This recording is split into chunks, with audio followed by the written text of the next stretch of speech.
Hey, what's up, everybody? On this week's Sportlight Podcast, we sit down with Olympic hopeful Bradley Nicol. He's right now trying to make the U.S. Olympic team in the skeleton. And he talks about his journey. He talks about resilience. He talks about hard work. He talks about competing the right way. It is just an incredible podcast. You will love the insights from Bradley Nicol. Welcome to the Sportlight Podcast for parents, coaches, and athletes. The Sportlight refers to the time in an athlete's life when they have increased ability to affect the culture around them and the increased opportunity to learn life's lessons through sports. This podcast aims to help parents and coaches capitalize on their athletes' precious time in the Sportlight. The Sportlight Podcast is brought to you by Especially for Athletes program. Hi, everybody. Welcome to the Sportlight Podcast. I'm Dustin Smith. I'm here with co-host Shad Martin, and our guest for today's episode is Olympic hopeful Bradley Nicol. Bradley, thanks for joining our podcast today. Thank you so much for having me on. This is, when I texted you, I said it's really weird for me to be the professional athlete in this scenario. When I was young, you would always talk about how Gordon Hayward was a part of this program and a few other athletes, and now it's weird for me to be in that spot. I'm now the professional athlete that is talking about E4A and how it's important to me. So I'm very grateful to be here. Well, we have you, so people know Bradley is currently out at Lake Placid training facility, right? The Olympic training facility. And remind me, what's the official name of your competition? Is it luge or bobsled, or what is it's not bobsled, it's luge, right? It's none of those. It's skeleton.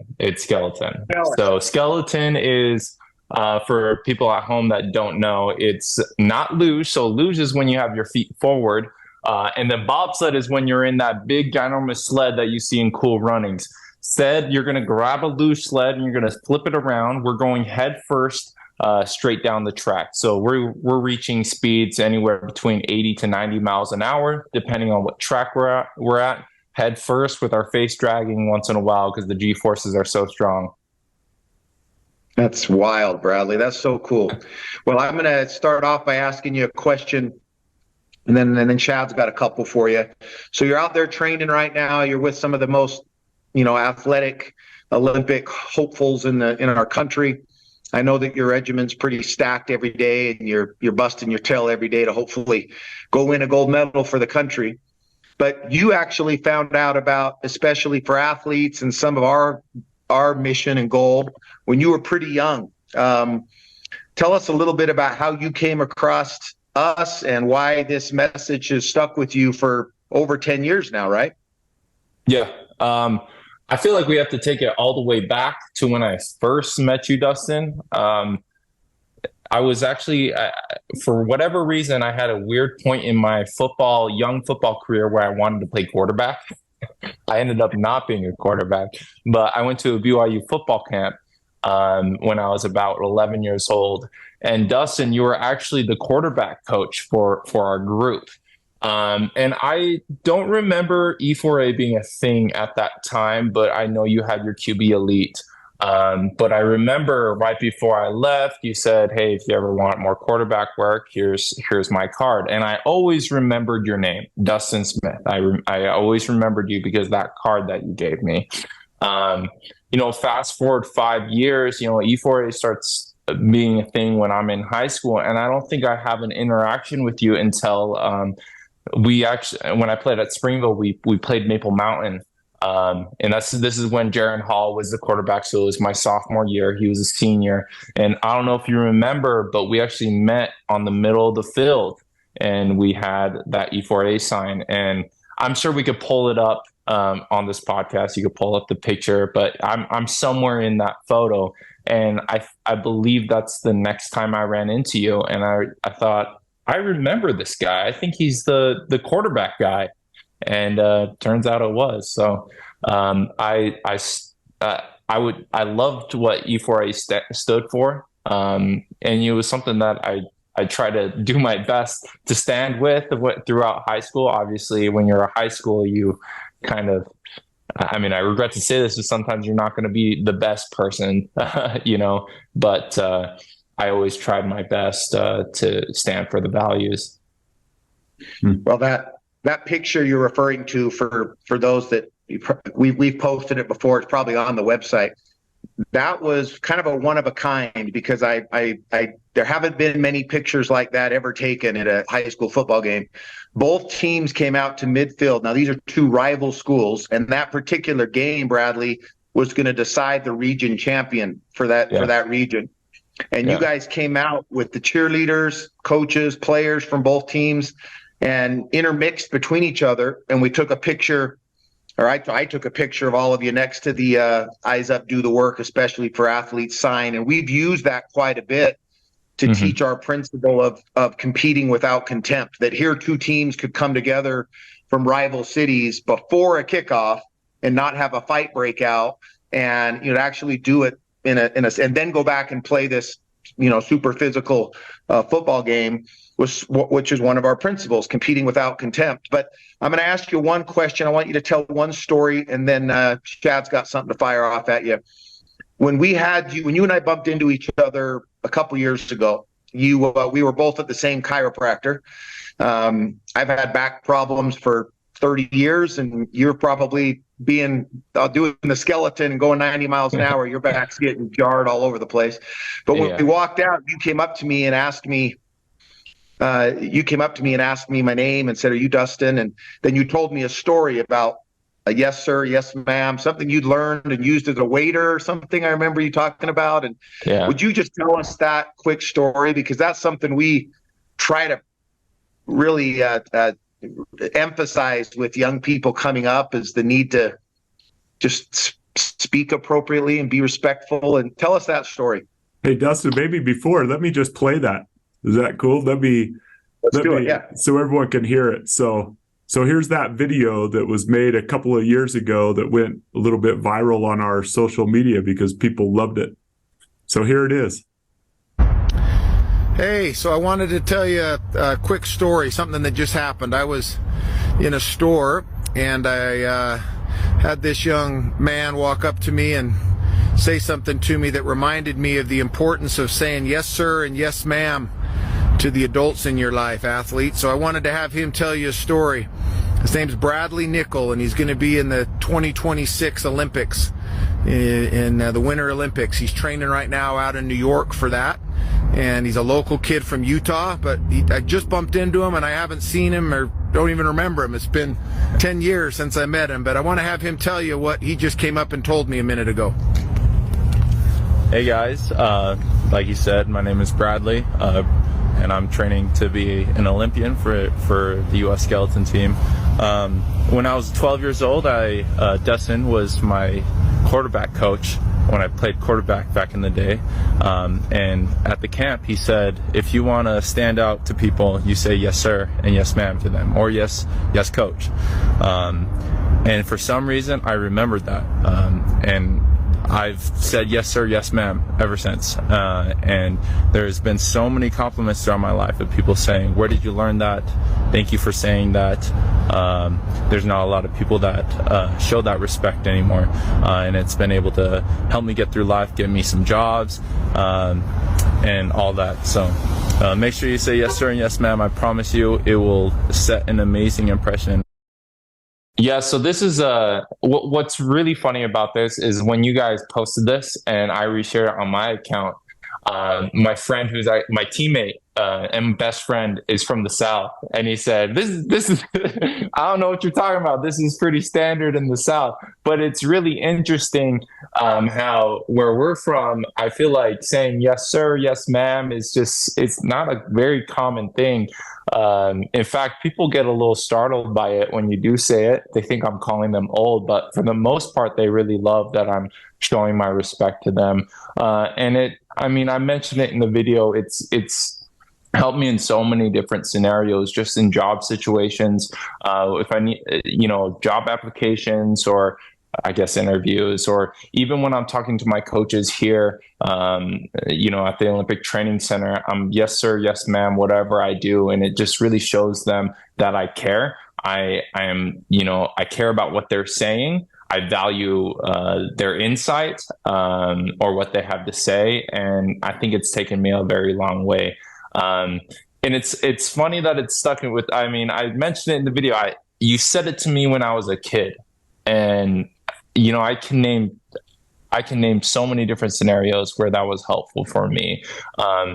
So yeah, that's really cool, Bradley, and to have something like that stick with you. And we're losing that, aren't we, Dustin? And Bradley, like just the respect for other people. I mean, it sounds like your friend from the South would say just something that's so elementary, like just be respectful and kind, especially to those who are older than us, no matter their station in life. No one is too unimportant to not be treated with that respect. In fact, for me, I get more joy out of it, treating people with respect that the world would consider as not as deserving, and I love talking to waitresses or people at the fast food window and just treating them with that same respect that I would treat like the president, and it's cool to see the impact that has on them. And it's so cool. It says a lot about you, Bradley, that would stick with you when you were 11 and you would do it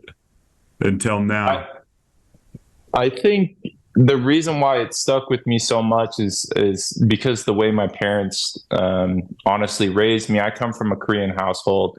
My mom is a Korean immigrant, and in Korea, the number one thing is respect to anyone that is older than you, especially if they're an authoritative figure. So when I've always shown my parents respect like that, or Korean relatives that I have, I've shown them respect like that my entire life. So when Dustin did say yes sir, tell me to say yes sir, yes ma'am, yes coach, it only made sense for me, and it was honestly an easy transition for me because of the household that I'm from. I also it's important for me to say that Dustin, I think another reason why it stuck with me is Dustin said, if you want to separate yourself from other people, say yes sir, yes ma'am. And that was like, at that time, football was everything. I wanted to impress everyone. I wanted to be the best football player I could become. And something as simple as that, I was like, I want to take that in. I want to use that to see if it could make me a better football player, as silly and small as that sounds. Yeah, no, that's really great. And, one of our principles is seek to bless, not to impress. But we always point out that as you seek to bless other people, as you treat people that way, the irony is when you try to impress people, you become less impressive. When you just try to be kind and loving and respectful to people, then you become super impressive just by being that, like your parents raised you. And if that wasn't genuine, if you weren't a genuine person, then the yes, sir, yes, ma'am, thank you, ma'am, thank you, coach, yes, coach. If that's not genuine, you could tell. And it doesn't have the same impact. So that upbringing that instilled that respect in you is so, so important. So that's awesome. Of course. Bradley, you're an Olympic hopeful. So you're training to hopefully participate and win some medals at an upcoming Winter Olympics. How in the world did you end up getting on a sled and going down a hill 90 miles an hour? That doesn't happen in Springville, Utah, very often. So what took you to that? The first step was probably failing to get a football scholarship. Being completely transparent here, my entire life was surrounded by trying to get a Division I football scholarship. That's all I ever wanted. So day in, day out, from 10 years old to 18 years old, I was trying my best, trying to find every way to get that scholarship. Unfortunately, no one was trying to recruit a 175-pound defensive end. So I didn't get anything. So after high school, I was honestly a bit lost. I did not know what to do. I knew I wanted to be an athlete still. And it was not until I was doing my internship with the BYU football team. I was one day lifting with the football players. And these are guys that just barely came back from their mission. I believe they call them gray shirts or something like that. And I remember power cleaning just as much as all these guys. And I was like, oh my gosh, hey, I can still keep up. I'm still a great athlete. I want to try out for the BYU football team now. So I had a little stint where I'm like, I should go try out for the BYU football team. Well, something I didn't say earlier is I actually have an uncle that's a 4-time Olympian in luge, skeleton, and bobsled. He was the only person to go for all 3. He caught wind that I still wanted to go get a football scholarship or make a football team. I had a conversation with him, and he was saying, what are you doing? Come do skeleton or bobsled. I think that you're going to be perfect at it. And after that conversation with him, I looked into it a little. I started, to think about how much I looked up to him as a kid, how cool it was to have an uncle on the big TV screen, to watch him be the flag bearer for Team Korea one year. I mean, those are very important moments in my life that I totally disregarded. But now I remember as an adult, and now those are like the biggest. I mean, that's the biggest reason why I'm here in the first place, is because my uncle's legacy. So it's a mix between failing to be a football player and then having a relative in it. That's really cool, though, because one of the principles that we teach is the principle of resilience. Yeah, which is just continuing to go, not giving up on dreams. And sometimes failure or a door closing or a door not opening as wide as you would like it to, it leads you to those things that you were meant to do. As long as you keep expending the same amount of passion and effort, when a door closes, you don't lose passion and effort, you redirect it. And it sounds to me like you started to see, okay, I'm a 175-pound defensive lineman. Like, this door might be closed, but some people then just surrender to life and just let life happen to them instead of redirecting their talents and passions a different direction. And that's part of resilience. That's a key of resilience, is not losing passion and effort. And so now, as you go down face first, 90 miles per hour, like, have you fallen in love with the skeleton? I would love to hear just how you feel about it as you're going down. Yes, I mean, it's a love-hate relationship. I'm sure, Dustin, you didn't like playing quarterback when you got sacked, by 300-pound dudes. So, but you absolutely loved it when you got to get a win in front of all those people. So it's a love-hate relationship at times. I mean, if you asked me after practice today, I'd probably say I hate skeleton. I was getting thrown around, hitting every single wall. It's one of my first practices of the year. But yes, for the most part, I absolutely love it. Being able to still compete and still have a capable body to do it is such a blessing for me. If I don't make it to the Olympics one day, I think I'd still be content with my athletic career as a skeleton athlete, because of the people that I've met, the experiences I've had. So it's all been completely worth it for me already. I love it.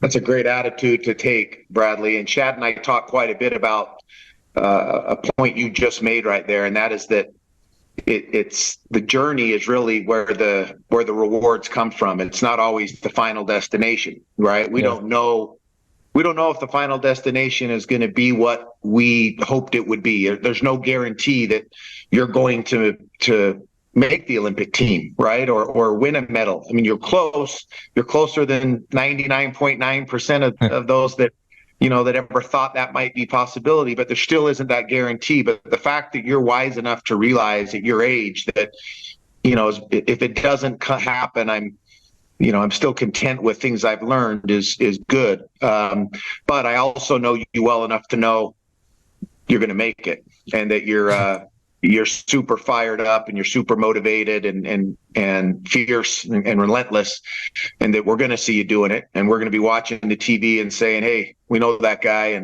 and we're proud of your efforts either way, man. I kind of want to lead into a question with that being said. Knowing how hard this is, and you're talking about an Olympic Games that's still potentially 7 years away, like, that's a heck of a lot of training, man. Like I don't know very many people at your age that are, shooting for something that's years away and can stay focused on it. How do you think the motto of eyes up, do the work, has it helped you thinking about that now? What do you think that could help you along the next, however many years it takes for you to get that shot? What does eyes up, do the work mean to you? Yeah. So skeleton is an individual sport. So it's very easy to fall into that toxicity of, I want to go to the Olympics, even though my teammates are my teammates. I could easily just not like them because, they could potentially take my Olympic spot one day if they beat me. Right. What I love, how I could apply eyes up, do the work to my position specifically is, our team is not going to be good at all. We're not going to make it to the Olympic Games at all one day. None of us will if we're not better as a team. So if I'm not trying to watch out for my teammates, if I'm not trying to be a good person myself around them, it's going to be like that analogy where, you get the two crabs in a pot. They're not going to get out of the pot because they're trying to hold each other down. But if they just focus on themselves, they both make it out of there. So the way that our sport works is, the better you do on your World Cup circuits together as a team, the more bids that you send to the Olympics. So the reason why our team has been struggling a lot in recent past is because we get a lot of athletes who are just, their only goal is go to the Olympics, right? And they tend to focus a little bit on themselves.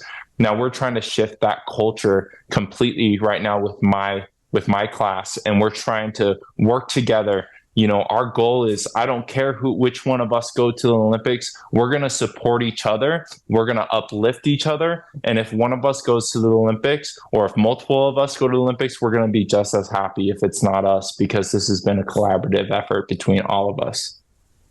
That reminds me of two things, like cycling.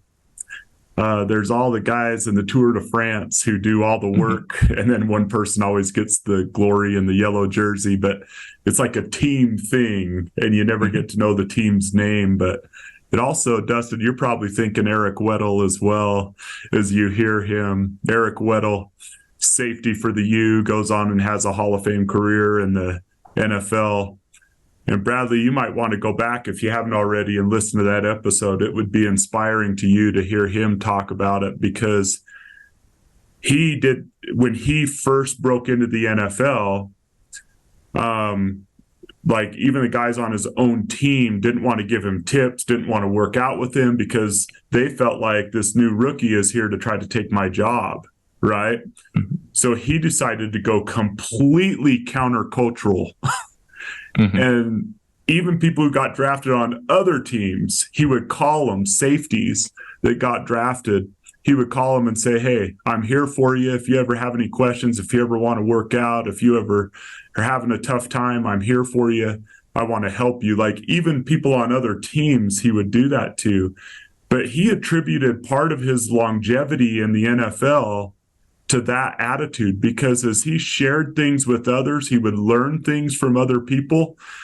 And then he would also think, man, I've shared everything I know with this guy. I got to learn some more stuff, right? And it just kept him on this upward trajectory. And so I think that attitude, sometimes the irony of the crab attitude of pulling people down, is that you stay down, right? Versus when you lift people up, you're going to learn things from other people as you try to help them. You're going to make such a contribution, not only to your team, but I really believe that when you give, it comes back to you, and people will give you the advice that they're learning. And that's a great way to build a team culture. That's awesome. Can I ask you something? Dustin, you probably heard this when he was answering too. You said I'm just grateful to be an athlete and grateful to have the ability to compete. It sounds like you love competing. You're probably that guy that Monopoly is like, let's go, let's do it. Like, someone's going to win this game and it's going to be me. Tell us about your love for competition and then how you balance that without competing with hatred for your teammates, as you've already talked about. How could someone as competitive as you not hate other people you're competing against? And maybe begin with that. Why do you love competing so much? Yeah, I mean, competition, I love it. I'm a very competitive person. And, you know, if you talk to any person training for an Olympic sport, they're just as competitive as me. Not many people know this, but U.S. Olympic athletes are not paid for what they do. A lot of the things that they do come out of their own pocket, especially in their early development years. So our national governing body, when you get to the top level, you'll get paid a little bit, but you're still living underneath the poverty line. So every single one of us who are here at the Olympic level, we are so competitive, and we love being competitive. You know, it's an addiction, right? Truly. But you surround yourself with all these competitive people all the time. Obviously, we all want to win, but there is not one time within this sport where I've felt anything negative from other competitors, because we understand that if we come out and we perform at our best, you know, the best version of ourselves, and we get beat, I think we're okay with that. Every single one of us are okay with that. Because at the end of the day, we're all just trying to strive to be the best version of ourselves. And if we happen to win, that's even better. But that's the most important thing, is like, I mean, what drives me every day is like, I want to see if I could be considered one of the best athletes in the world. You know, if I get that Olympian title, I can be considered one of the best athletes in the world. I want to see how far my body can take me. I don't know if I directly answered that question, but I kind of went off on a tangent there. Yeah, that's beautiful. For us, we even have a principle that we teach a lot: seek to be your best, not the best, right?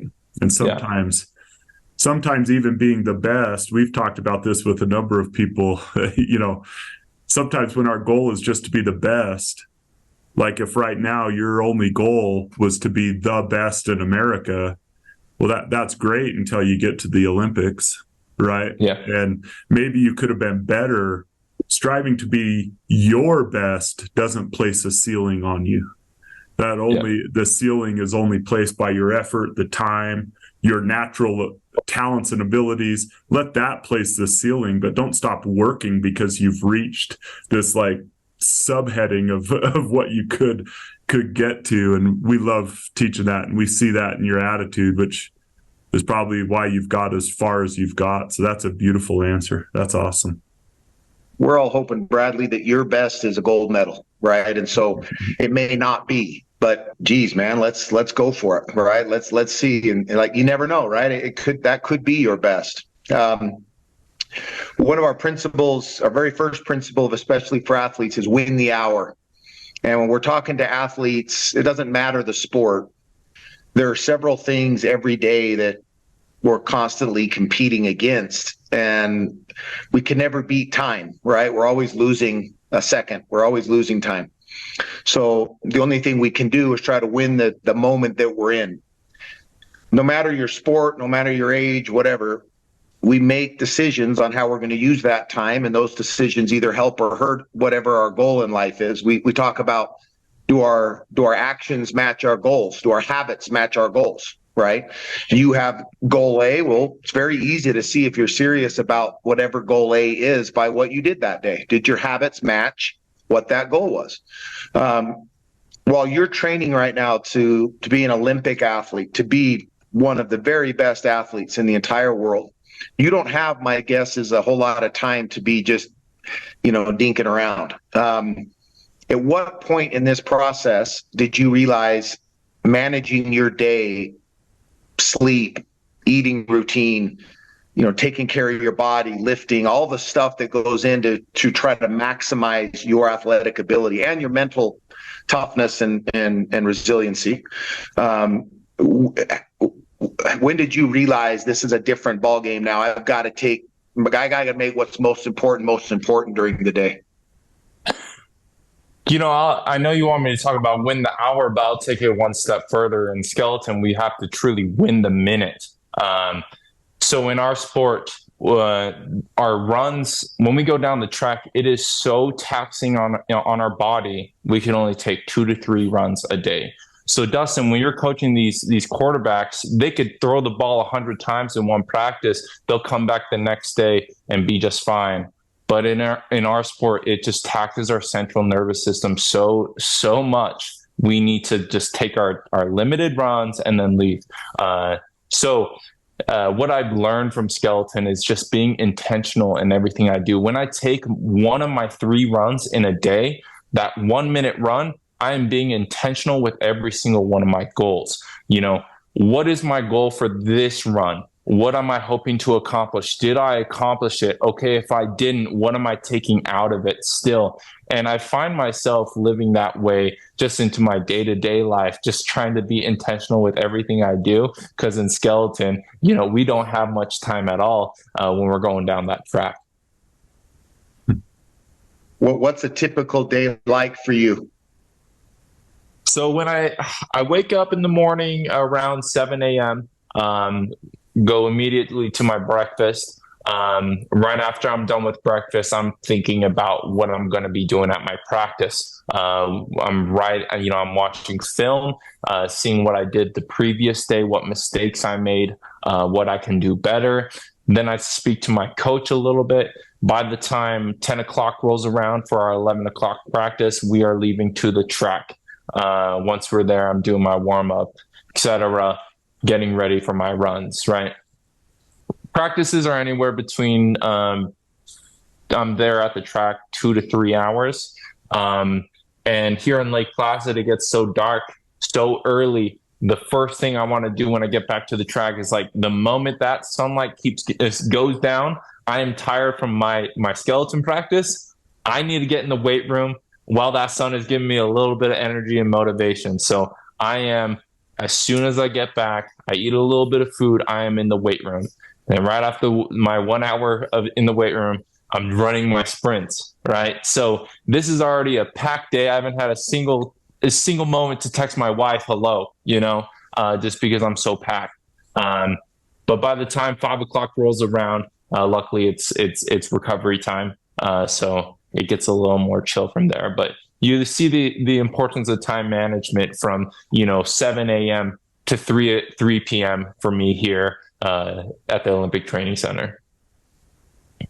What time do you typically go to sleep at? Usually when I'm sliding, my body doesn't let me go to sleep past 10:30, to be honest with you. And in the off season, I'm a little different. I could stay up till 11:30, maybe watch a little bit of football. But during the season here, I'm out at 10:30 just because I need to get as many hours of sleep as I can so I could come back and do the same thing the next day. And I asked you that question specifically to hopefully get you to say that answer, because when we're talking to an athlete about being their very best, you can't be your very best if you're not getting enough sleep, fueling your body with the right sort of food and water and things, right? Your diet, nutrition. And then obviously there's the weight room and the cardio and everything that's part of it. And then there's the skill development, the specific skill set that you're trying to develop. And some might say the mental side of it as well. You're meditating, or you're envisioning yourself doing whatever it is you're doing, and setting goals and following up on goals, and all the thing, making a plan every day. And so that's important. I'm glad you said that, because that's something we try to stress to kids, is that you can't say you want to be your very best, and then in the same sentence, if I asked you, or the same conversation, if I asked you what time you went to sleep, you said you're staying up till 1 o'clock playing video games. and then trying to wake up at 7. You're not getting enough sleep. Your body's not going to be able to handle it. So, that's important, and probably something that as you're continuing to develop as an athlete, you're realizing more and more the importance of prioritizing your day and making sure that the most important things get taken care of every day. Yeah, of course. Yep. Bradley, you have access to some of the best coaches in the world. I assume the United States has some great skeleton coaches, right? Are there a few, no matter the sport, right? You have that moment where you're standing up there, you're just about to sprint, hop on is it called a sled? Is that what you call it? Yeah, it's just a sled. Yeah. Hop on the sled and go down, right? It's going to be the craziest minute. He would probably kill me and Dustin, right? But you're just about to do that. I'm sure that as you're getting ready to make that run, your heart is thumping when it's an important competition. And how do you maintain that focus? Like, what have you learned that would help other athletes? A basketball player at the free throw line with an important free throw, quarterback taking a hike, a soccer player with a breakaway. Like, there's all these different situations.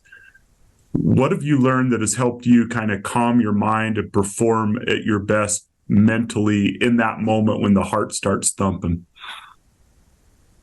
I mean, you take so many reps, and like I mentioned earlier, so many intentional reps, where you get to the point where you hopefully, when you do get to those big moments, when I have an important race, my heart is not pounding. I'm trusting my abilities. I'm trusting all the practice that I put in, right? I love watching Tom Brady when he has the game-winning drive. It is scary to see how much he doesn't budge. He's showing no emotion. Everything he does is intentional. He knows exactly what he's going to do. And or when you watch Michael Jordan, he could do a free throw with his eyes closed. He's done. No, that was Kobe. But same mindset, right? They trust their training so much, their practice so much. By the time you get there, your heart's not pounding. So, I mean, don't get me wrong. There's going to be situations that come up where, I am a bit nervous. Maybe it's a track that I don't have a lot of runs at. And by the time race comes around, all of a sudden I'm like, oh shoot, I'm not very familiar with this track and I'm about to bomb myself down this hill. Yeah. But I always have to bring myself back to a point, where I'm like, okay, I've been here before. I know what it's like to be on the sled, I know how to get down this hill safely. So, and when it comes to my sport, there is a sense of fear for your safety involved. It's not just about if you're going to win or not. So there's multiple things that you're kind of fighting in your head, but you're hoping to get to that point eventually where you just trust yourself completely. That's really cool. You earn a non-thumping heart, right? All your practice and all of that. Like, that's earned. Yeah. It's not just like, oh, I've learned to calm my mind. I've learned to. There's some of that, I'm sure, to every sport, and that's valuable too. But I love your answer, because you're basically saying, nah, my heart's not thumping. I've earned the right to not have my heart thump, which is a really cool concept. In our sport, it's really interesting. You get, football, you get people, banging their chest, getting all hyped up, or you see that with other sports. For even bobsled, you see people just getting all hyped up. But in skeleton, you have to be so calm, relaxed. You have to be able to feel every part of your body. You don't want your heart thumping at all. We avoid any sort of caffeine. We avoid anything that could potentially raise our heart rate, because we want to stay as grounded as possible when we're at that line. We had a golfer from BYU, one of their best, if not their best, current golfers on the team, named Zach Jones, on not long ago, that maybe 5 or 6 podcasts ago. Anyway, he talked about a swing thought that he has right before he hits the ball, that he said, to say it out loud, he said it might sound arrogant, but to him, he says, you're the best driver in the world. You're the best golfer in the world. That's the last thing he thinks before he swings. I read something similar to that in a book I'm reading right now on leadership, about when somebody puts you in a situation like, a coach who is overseeing the skeleton, Olympic program for the USA, puts you at the top of that mountain and says, you're the guy, that you need to have that thought process of, people believe in me. I'm here because I've earned this. There are people who would not have put me here if they didn't think I could do this, right? So, yeah, I can do this. I'm the best dadgum skeleton racer in the flipping planet. Let's go, right? And that's a good mindset to have before you go down there, that you're not there by accident. You've earned it, and people believe in you, and go take the hill, man. Dustin, I think it's so funny that you mentioned that, because during my rookie year of skeleton, I did not know what I was doing. I was getting hurt every single practice. I was having a hard time trying to pick up the sport, understanding the concept of how the curves work. So I talked to my sports psychiatrist about this, and he said, okay, before every single one of your runs, I want you to have a mantra. And he says, I don't care what it is. It can be, and it's funny, he swore, he said, you can say, I am the effing best. And it's like, I don't care what it is. It could even be that. What's funny is, like, I couldn't think of anything on my own. So that's exactly what I say every time. I'm not someone who swears a lot. I mean, one of the few times I do is I say, I am explicitive, the best. And I've said that since my rookie year. My rookie year, I was not good at all, right? And I'm saying that in my head. But for some reason, it just put me in that mindset that it just makes me think, okay, I got this. I am confident in myself, right? I am the best. And till this day, I use that. And I'm embarrassed to tell my teammates that. I can't even lie, because who wants a teammate sit telling themselves, I am the best, But that's something that I use. And it's funny that the golfer is saying the same exact thing as me. I said this even when Zach said this, but I feel like that's in the world in which we live right now. There aren't enough people that are telling themselves that they're good, that they're talented. It's like, I don't know, man. We're so hard on ourselves, and I think to have a young person saying those things in their brain, I would rather have them err on that side with their inner talk than some of the stuff that's going on in the minds of our kids, that I'm not good enough, I'm not fast enough, I'm not pretty enough, I'm not skinny enough, I'm not strong enough. Like, all these things that I don't know if there's anyone in the world that talks as badly or worse about a person than that person themselves sometimes, especially those who are struggling with feelings of worth and confidence. It's like, if they could get that in their mind, I'm kind, I'm loving, like, if they could convince themselves that they're worthy of other people valuing them, I think it's important. And sports is a great venue to learn that in. The impact that it has on a golfer, the impact it has on a person who does the skeleton, or anyone else, to say, I'm the best, right? Mm-hmm. Then we can learn something from that in our life, not just in sports, that we need to talk more positive to ourselves, and it's not bad to do it. Mm-hmm. Absolutely. Well, that might be a good one to end on there, Shad, because that's what Eyes Up Do the Work is, right? It's Eyes Up is looking forward, and doing the work is realizing that it's work sometimes obviously we've put in the work. When you're in that moment to race, you wouldn't be there if you hadn't put the work in. But now the work is trusting and loving yourself enough to say, I got this, I'm ready, right? Like, the muscle memory's there. I put in the time, I've sacrificed, I've made the sacrifices. The work now is to get those negative thoughts out of your head and just be all into let's freaking go, right? And whatever you got to do to get into that mode, hey man, you've earned that right. That's the work now. It's to get doubt out. It's to get, nerves. And there's a difference between nerves and being excited, right? You're excited but you know what?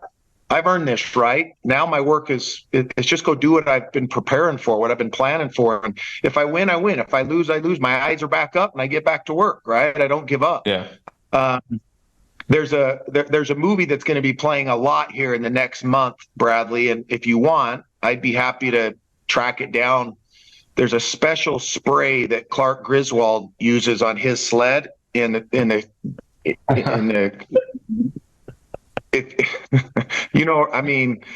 me check the rule book. I'm sure Germany's already tried it.